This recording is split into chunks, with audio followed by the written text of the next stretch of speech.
সুপ্রভাত বন্ধুরা, কেমন আছো তোমরা সবাই? আশা করি সবাই খুব ভালো আছো, সুস্থ আছো এবং নিরাপদে রয়েছো। আর আমরাও বেশ ভালো রয়েছি। তো সকালবেলায় চলে এসেছি। সবাইকে প্রথমে জানাই আমার চ্যানেলে অনেক অনেক স্বাগত। আশা করছি আজকের ভিডিওটাও তোমাদের অন্যান্য দিনের মতো খুব ভালো লাগবে। তো চলো পুরো ভিডিওটা দেখতে থাকো। আশা করি বুঝে গেছো আজকের ভিডিওটা হচ্ছে পর্তুলিকা গাছ নিয়ে। এটার কিন্তু অনেক রকমের নাম আছে। গ্রাম বাংলার দিকে এই ফুলটিকেই অনেকে টাইম ফুল বলা হয়, যেটাকে টাইম ও ক্লক বলি, টাইম ফুল বলি। অনেকে বলা হয় 9টা 12টা, কারণ এটা ঠিক 9টার সময় ফোটে। 9টা বলতে এটা কিন্তু সূর্যালোকের উপস্থিতিতেই ফোটে।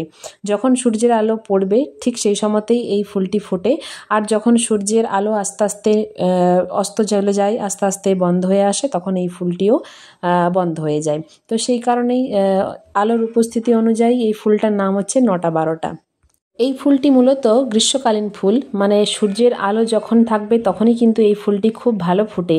যদিও এখন বর্ষাকাল পড়ে গেছে, মানে বৃষ্টি শুরু হয়ে গেছে, এখন এই ফুলটির সিজন নয়, কিন্তু আমি তবুও মনে হলো যেন এই ফুলটার একটু ভিডিওটা তোমাদের সাথে শেয়ার করি। তো দেখো এই ফুলটা, এই পাতাটা আমি চিপলাম তো কতটা জল বেরোলো। তো সেই জন্যই এই ফুলটিতে কিন্তু জল খুব একটা দেওয়ার প্রয়োজন পড়ে না, কারণ এই গাছটিতে এরা এমনিতেই ওদের পাতার মধ্যে জল সঞ্চয় করে রাখে। তো এই ফুল গাছটিকে একদম পুরো সানলাইটে রাখতে হবে, ফুল সানলাইটে রাখতে হবে। এরা সূর্যের আলো যত পাবে তত বেশি করে ফুল দেওয়া শুরু করবে। তো দেখো একটা কাজ করতে হবে, এই যখনই ফুলটা ফুটে যাবে তারপর যখন মারা পড়বে তখনই কিন্তু আমাদেরকে এভাবে কাটিং করে দিতে হবে। মানে পিঞ্চিংটা অবশ্যই কিন্তু এই গাছে খুব প্রয়োজন, প্রুনিংটাও খুব ভালো প্রয়োজন এই গাছে। যত আমি কাটাই ছাঁটাই করব তত কিন্তু এই গাছ ভালো করে গ্রোথ হবে, ভালো করে ঝাঁকড়া হবে, আর তত বেশি ফুল ফুটবে। এই ফুল গাছটি মূলত কাটিং থেকেও হয়। তো এই পর্তুলিকাটা হচ্ছে মূলত সাকুলেন্ট প্ল্যান্ট।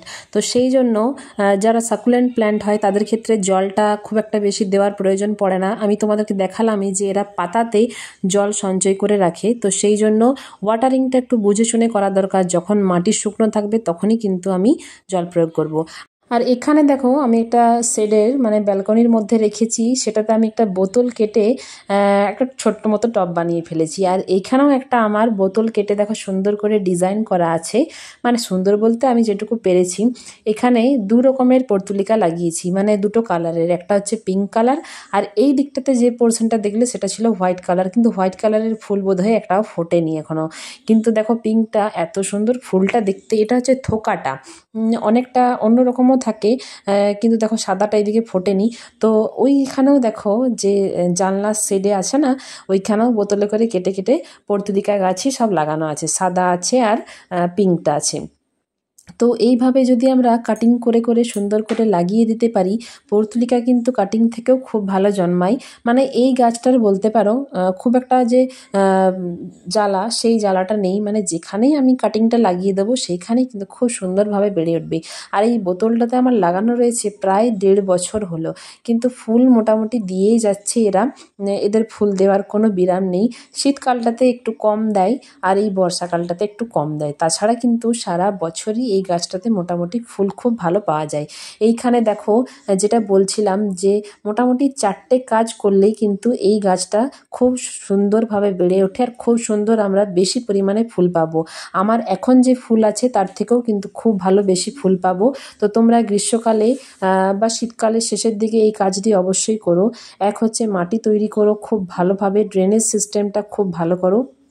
তবে ড্রেনেজ সিস্টেম যেন ভালো থাকে, কারণ এই গাছ জল তো পছন্দ করে না বেশি, তাই জল যেন খুব ভালো মতন টবের নিচ দিয়ে বেরিয়ে যায়। তো সেই জন্য ওটা ভালো করতে হবে। মাটি খুব ভালোভাবে প্রস্তুত করে, এরা খাবারও কিন্তু খুব ভালো পছন্দ করে। গোবর সার দিতে পারো বা ভার্মি কম্পোস্ট, যেরকম হাতের কাছে থাকবে সেরকমভাবে মাটি প্রস্তুত করো।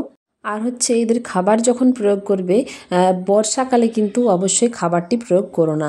যখন বৃষ্টি পড়বে ক্রমাগত, মানে মাটি যখন স্যাঁতস্যাঁতে থাকবে, ময়েস্ট থাকবে না, তখন কিন্তু একদমই খাবার প্রয়োগ করো না। ওই তরল খাবার তো বিশেষ করে, মানে জৈব খাবার তো একদমই প্রয়োগ করা উচিত নয় যখন বৃষ্টি পড়বে আর কি। তো তো সেই ক্ষেত্রে যখন রোদ থাকবে তখন কিন্তু তোমরা ওই খোল ভেজানো যে জলটা সেটা দিতে পারো, বা ঘুঁটে হয় না গোবরের ঘুঁটে, সেই ঘুঁটেটা ভিজিয়ে রেখে সেই জলটাও কিন্তু তোমরা প্রয়োগ করতে পারো, অবশ্যই যখন মাটি শুকনো থাকবে তখন। তো এই ছোট ছোট টিপসগুলো ফলো করলেই কিন্তু খুব সুন্দর আমরা ফুল পাবো। আর অবশ্যই পিঞ্চিংটা করো, যখনই ফুলটা মরে যাবে সেইখানের গোড়ার থেকে একটু কেটে পরে কিন্তু হাত দিয়েই আমরা পিঞ্চিংটা করে দেব। ওইটা অবশ্যই যদি করতে পারি তাহলে কিন্তু ওইখান থেকেই আবার দেখবে পরবর্তীকালে ফুল খুব ভালো বেরিয়েছে। এরা প্রত্যেকটা এই যে এইভাবে ছেড়ে দিলাম, এইখান থেকেই আবার পরবর্তীকালে একটা ছোট্ট মতন পাতা গজিয়ে ওইখান থেকেই আবার ফুল ফুটবে। তো এই ছোটোখাটো এই 4টি টিপস ফলো করো তোমরা। মাটি প্রস্তুত করো, খুব ভালো ড্রেনেজ সিস্টেম টব নিয়ে নেও, আর জলটা ঠিকঠাক দেখে শুনে প্রয়োগ করতে হবে। আর হচ্ছে খাবার প্রয়োগ, ঠিকঠাক টাইমে খাবার প্রয়োগ করবে, আর পিঞ্চিং। এই 4টি কাজ যদি আমরা করতে পারি, আমাদের মতন সব্বার কিন্তু গাছে এরকমই ফুল ফুটবে, আরও বেশি করে ফুল ফুটবে। তো তোমরা এই কয়েকটি টিপস ফলো করো, পর্তুলিকা গাছ কিন্তু খুব ভালোভাবে যত্নে বেড়ে উঠবে, খুব ভালো ফুল পাবে। তো চলো আজকের মতো ভিডিও এখানে শেষ করছি। কেমন লাগলো অবশ্যই জানিও কমেন্টে। আর দেখো এই টবটাও কিন্তু না, আমি ওই মেন যে টবটা সেইখান থেকেই গাছ লাগিয়ে এই গাছটাও এত ছাগড়া করে দিয়েছি। এই গাছটা এমনিতে বরাবর তো ফুলটা থাকে না, ওই যখন শীতকালটা একদম শুধু পাতাগুলো ছিল তখন একদম ফুল ছিল না, কিন্তু আবার ঠিক একটু গ্রীষ্মের ছোঁয়া পেতেই, রোদ পেতেই কিন্তু আবার ফুলে ফুলে ভরে উঠেছে। তো ছাদটি পুরো আলোকিত করে রাখে একদম। আর এইটা হচ্ছে আমার হাতে বানানো, একদম যেটা বললাম দুদিকেই পুরো হ্যাঙ্গিং মতন ঝুলে থাকে।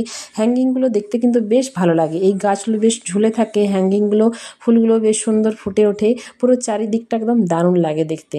তো চলো আজকের মতো এখানেই টাটা। সবাই ভালো থেকো, সুস্থ থেকো, সাবধানে থেকো, অবশ্যই আমার ভিডিও দেখতে থেকো। আর যারা নতুন বন্ধু আছো, এখনও যারা চ্যানেলটি সাবস্ক্রাইব করে উঠতে পারোনি, তারা অবশ্যই চ্যানেলটিকে সাবস্ক্রাইব করে ফেলো তাড়াতাড়ি। আর অবশ্যই বেল আইকনটি প্রেস করো, যাতে আমি ভিডিও দেওয়ার সাথে সাথে সেটি তোমাদের কাছে পৌঁছে যায় আর তোমরা সেটি দেখতে পাও। তো চলো টাটা, বাই বাই।